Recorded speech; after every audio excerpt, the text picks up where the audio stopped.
standing in the way. I'm Jeff Stein with today's Iowa Politics Report.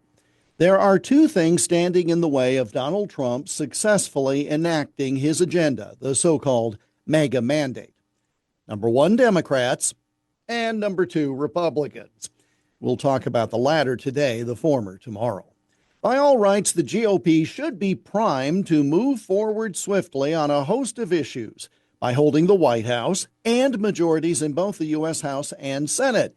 But we thought the same thing in 2017, 8 years ago. And it was Senate Republicans then who got in the way of a more aggressive agenda put forward by the House, leading to Democrats retaking the House in the midterm election.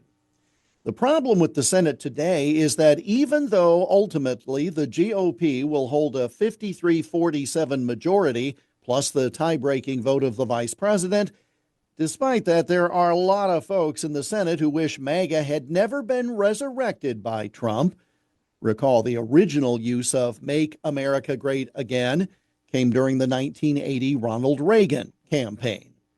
Now, these folks today are either so-called moderate Republicans or those who don't like Trump personally, or those who resist outsiders interfering with their cushy, long-held tenure in the chamber.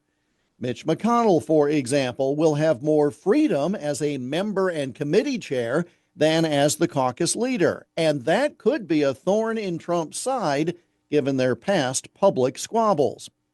The real problem, one that could play out before the end of this very week, is in the House. Republicans can only afford to lose the vote of one member and still have a majority to get things done. If Democrats vote as a bloc and the GOP loses two House members to defection on any given issue, well, then the issue is dead. And the first item of business in a new Congress, of course, is electing a Speaker of the House. And we well remember how poorly that went 2 years ago. Mike Johnson may not be the right choice for Speaker, but unless or until the caucus comes up with a better choice, one that can get every single Republican to vote to approve, there's no point in tossing him aside simply because no other business will get done.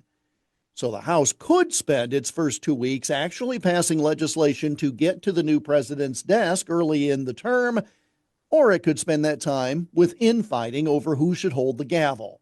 Now, which do you think the American people would prefer? The continuing resolution Johnson proposed, 1,500 pages of pork, was a travesty. But the public rose up against it and it quickly went away. I say the best way to ring in the new year is for Johnson and Trump to meet and be on the same page with the future president publicly endorsing him. That could avoid a problem Friday when the new House shows up for work.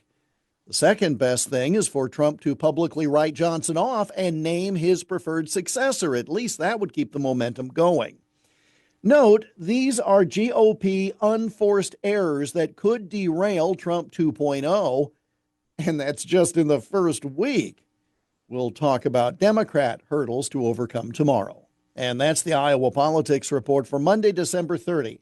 On Twitter, Instagram, Getter, Threads, and Truth Social at Iowa Politics. I'm Jeff Stein on News Talk 1540 KXEL.